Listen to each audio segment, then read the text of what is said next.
Kali ini akan membahas tentang jumlah dan selisih dua sudut ya dalam trigonometri. Nah, namun sebelumnya jangan lupa untuk klik tombol like, share, dan subscribe ya teman-teman. Oke, yang pertama ada pertanyaan nih teman-teman. Samakah antara cos 45 dikurangi 0 dengan cos 45 dikurangi cos 0? Gitu ya.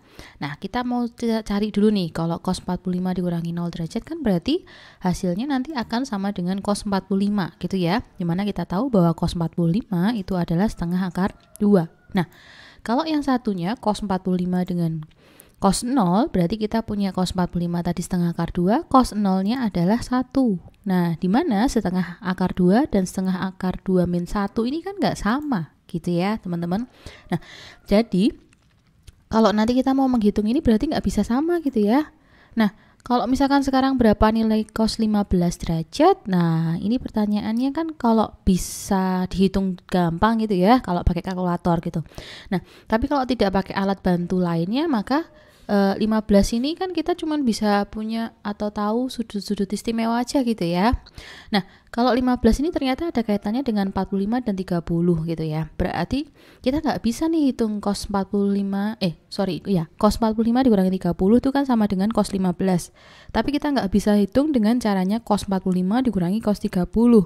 Karena dari sampel yang ada di sini itu sudah tidak sama begitu ya. Nah, lalu gimana nih caranya gitu ya? Oke, nah kita akan bahas dulu tentang jumlah dan selisih sudut kosinus. Namun sebelumnya kita akan bahas dari selisih sudut kosinus. Nah, nanti teman-teman yang perlu cermati juga ada dua judul yang hampir sama, yaitu selisih sudut kosinus dan selisih kosinus. Dimana perbedaannya adalah kalau selisih sudut kosinus maka sudutnya saja yang akan kita cari selisihnya. Namun kalau selisih kosinus maka nanti kita punya cos A dikurangi cos B misalkan begitu. Nah, itu bedanya ya. Oke.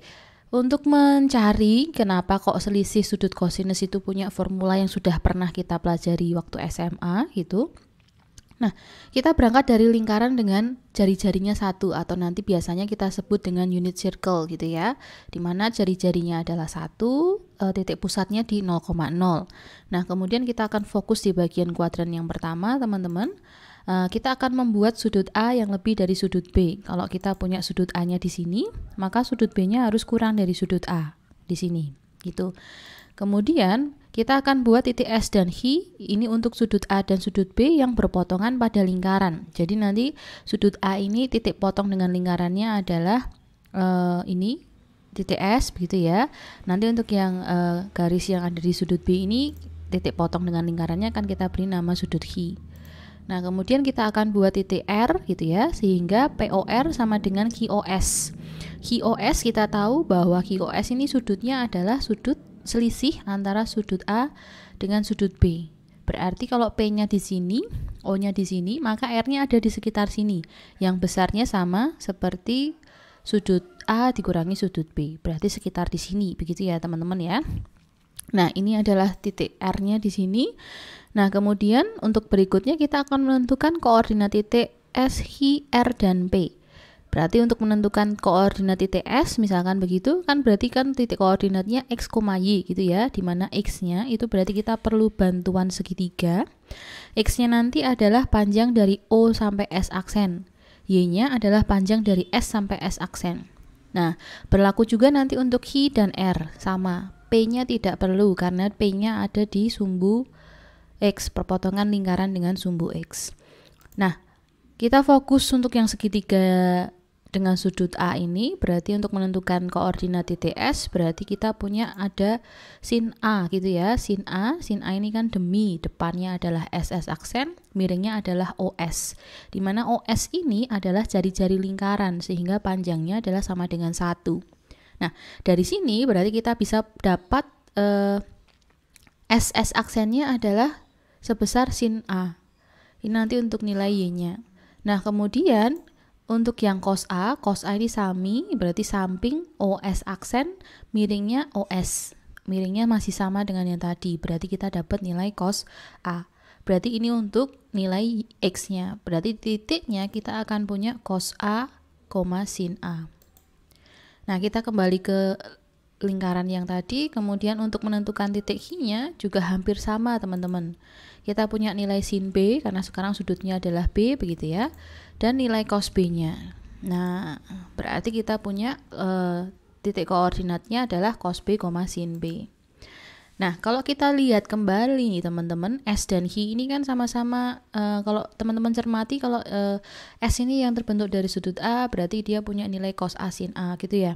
Kalau H ini terbentuknya dari sudut B, berarti kita punya cos B sin B. Berarti dengan mudah sebetulnya kita bisa dapat nilai R-nya itu adalah cos A min B dan sin A min B, begitu. Nah, namun perhitungan lengkapnya tetap saya berikan di bagian sini ya teman-teman. Sama juga sin A min B sudutnya karena A min B ya berarti sin A min B dan cos A min B.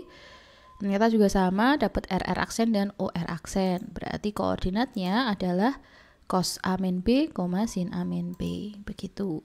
Nah, untuk titik P sendiri berarti koordinatnya tadi karena dia terletak di jari-jari yang lingkaran dengan jari-jari 1, berarti dia posisinya ada di 1,0 gitu.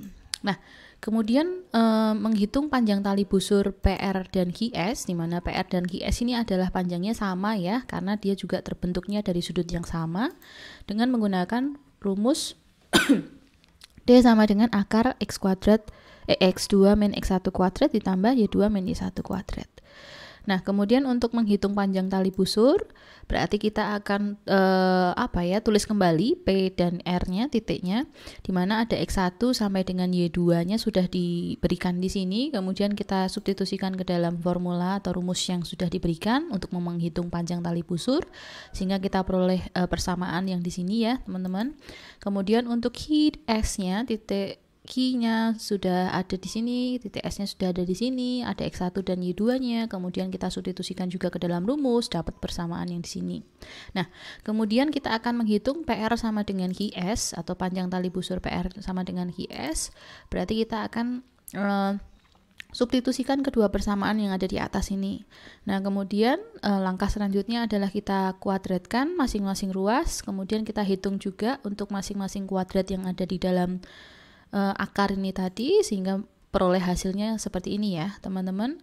Kemudian ingat untuk di bagian identitas trigonometri yang lalu ya, kita sudah belajar bahwa sin kuadrat theta ditambah cos kuadrat theta ini hasilnya adalah sama dengan 1, sehingga nanti di sini kita akan punya cos kuadrat A min B dengan sin kuadrat A min B ini hasilnya sama dengan 1. Di ruas kanan juga kita menemukan bahwa cos kuadrat A dengan sin kuadrat A, ada juga cos kuadrat B dengan sin kuadrat B yang nanti hasilnya sama-sama 1. Nah, untuk langkah yang berikutnya di sini, ini dituliskan secara urut gitu ya, biar kelihatan bahwa ini hasilnya 1, ini 1, yang di sini juga 1. Sehingga nanti kita punya di sini 1 tambah 1 dikurangi 2 cos A min B, terus ini 1 tambah 1 kurangi 2 cos A cos B dikurangi 2 sin A sin B. Hasilnya seperti ini teman-teman. Nah, kemudian kedua ruas akan kita kurangkan dengan 2, atau kata lainnya adalah nanti hilang ini ya. Dan kemudian kita bagi dengan min 2 atau dikalikan dengan min setengah. Hasilnya seperti ini.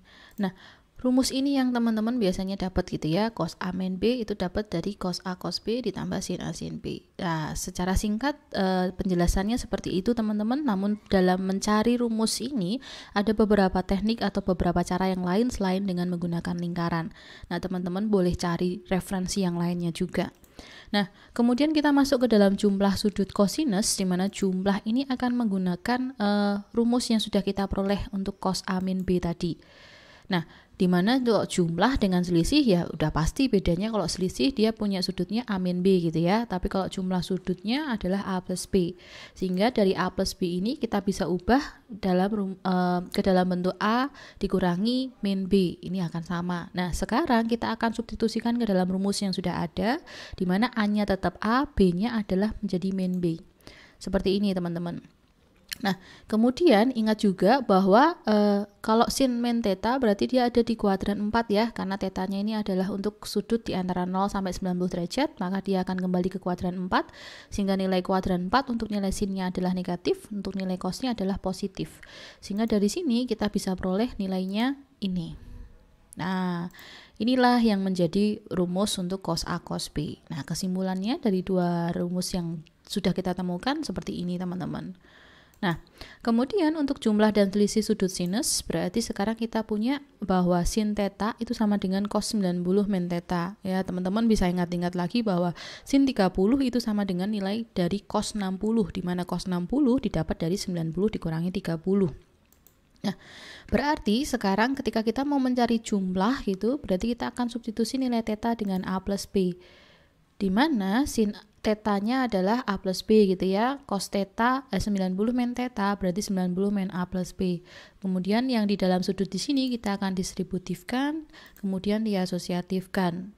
Nah, sekarang kita akan gunakan rumus yang tadi, cos A min B, di mana sekarang A-nya adalah 90 min A, B-nya tetap B. Sehingga untuk rumus yang ada di sini kita peroleh nilai yang seperti ini ya, teman-teman. Dan kita kembali ingat lagi bahwa cos theta sama dengan sin 90 min theta. Ini sama begitu ya. Sehingga nanti untuk nilai cos 90 min A ini akan jadi sin A, kemudian sin 90 min A akan jadi cos A. Dapat rumus sin A plus B. Nah, untuk menghitung selisih sudut sinus juga hampir sama dengan caranya menghitung atau mencari jumlah sudut kosinus yang tadi. Kita gunakan rumus sin A plus B, di mana nanti kalau selisih berarti A min B ya. A min B ini nanti berarti kita ubah menjadi A plus min B, kemudian B-nya jadi min B, sama seperti tadi teman-teman. Untuk nilai cosnya akan jadi positif, nilai sinnya akan jadi negatif, sehingga nanti kita punya sin A min B itu sama dengan sin A cos B dikurangi cos A sin B. Kesimpulannya seperti ini teman-teman. Ini untuk jumlah dan selisih sudut sinus. Nah, kemudian masuk ke dalam jumlah dan selisih sudut tangan. Nah, kalau sudut tangan kan kita tahu bahwa tangan hubungannya dengan sin dan cos itu adalah sin theta per cos theta gitu ya. Maka kita punya dari sini kita juga bisa substitusikan bahwa tetanya A plus B, di mana nanti kita akan dapat tangan A plus B itu sama dengan sin A plus B dibagi cos A plus B. Nah, kita sudah punya rumus sin A plus B dengan cos A plus B. Nah, kita tinggal gantikan atau substitusikan dengan rumus yang sudah kita peroleh dari sebelumnya. Nah, kemudian persamaan ini akan kita kalikan dengan yang ini ya teman-teman, seper cos A cos B per seper cos A cos B, sehingga nanti untuk masing-masing sukunya kita punya seperti ini, dan nilai cos B ini yang saya lingkarin ini adalah hasilnya sama dengan 1 dikalikan sesuatu hasilnya sesuatu, sehingga nanti kita punya di sini sin A cos A ini adalah tangan A ditambah ini tangan B dibagi 1 min tangan A dikalikan tangan B, hasilnya seperti ini teman-teman. Nah, kemudian untuk selisih sudut tangan juga kita akan sama penerapannya menggunakan yang sudah ada rumusnya, kita ganti dengan selisih, berarti diganti dengan A min B gitu ya. Dimana A min B juga hampir sama sebetulnya dengan cara-cara sebelumnya, yaitu A plus min B. Nah, kemudian kita substitusikan nilainya tangan min B, ini jadi tangan min B begitu ya. Nah, kemudian ingat kalau tangan min theta itu kan berarti dia kuadran 4 tangannya nilainya negatif. Sehingga kita punya seperti ini teman-teman. Jadi tangan A dikurangi tangan B dibagi 1 plus tangan A tangan B. Nah, kalau kita tuliskan kesimpulan untuk sudut tangan jadi seperti ini. Nah, kemudian kesimpulan untuk jumlah dan selisih sudut ada 3 jenis, sin, cos, dan tangen. Itu tadi banyak ya rumusnya ya. Nah, teman-teman juga bisa menghafalkan, tapi sebaiknya teman-teman menghafalkannya atau mencermati, memahami dari proses yang sudah diberikan tadi. Bisa tidak hanya yang melalui lingkaran, tapi teman-teman bisa cari juga metodenya dengan luas segitiga dan lain-lainnya. Nah, ini silahkan teman-teman cermati juga bahwa cos A plus B, cos A min B ini biasanya ada buku-buku yang menuliskan secara singkat bahwa persamaan ini menjadi yang seperti ini teman-teman. Namun dalam matematika ini dipertanyakan gitu ya kebenarannya. Cuman ini untuk memudahkan kita saja dalam menulis atau mengingat-ingat bahwa artinya kalau misalkan kita pakai cos A plus B, ini tanda yang atas, maka sama dengan cos A cos B min, ini kan tanda yang atas yang negatif ya, berarti negatif sin A sin B. Begitu juga untuk yang cos A min B pakai tanda yang bawah, maka di sini juga cos A cos B ditambah sin A sin B. Begitu juga untuk yang nilai sin, ini juga sama.